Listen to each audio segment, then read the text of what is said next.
أهلين حبايبي، كيفكم؟ إن شاء الله طيبين. اليوم هعمل شوربة سهلة وبسيطة وإن شاء الله تناسبكم. طبعا هنا زبدة وزيت وبطاطس، ممكن تستغنوا عنها، انتوا حرين. ممكن تضيفوا عليها كوسة، برضو انتوا حرين. ممكن الاتنين مع بعض. ضفت طبعا بصل وثوم، طبعا انا قلبته،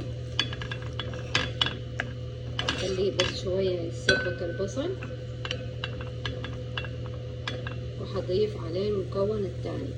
طبعا هنا البهارات اللي هي كزبرة، حاجة بسيطة من الشفت، بقدونس، بابريكا، ملح، فلفل اسود، كمون، كزبرة، ممكن بهارات مشكلة ممكن تستغنوا عنها حسب النكهة اللي انتوا حابينها. طبعا هنا 2 ماجي، وهنا العدس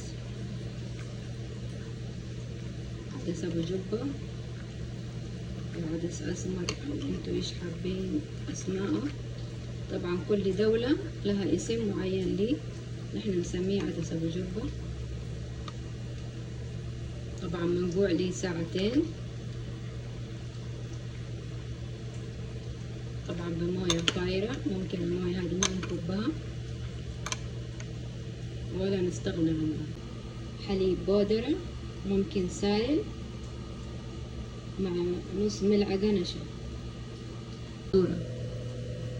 أضفت الحليب، حطيته، طبعا لأنه هو خلاص نص استوى، هياخد بس 10 دقايق. أطفي النار.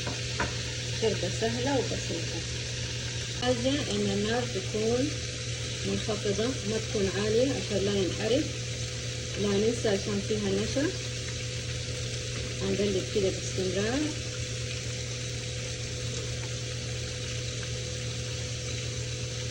آخر حاجة هنضيف المكونات الثانية. هنا كمان أضفت الذرة باقي العلبة.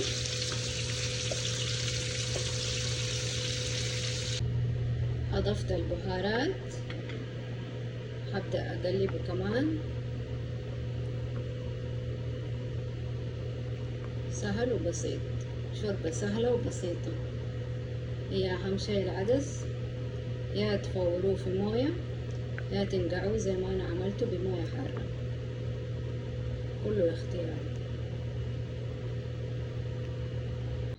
ما شاء الله تبارك الرحمن، بالهنا والعافية علينا وعليكم.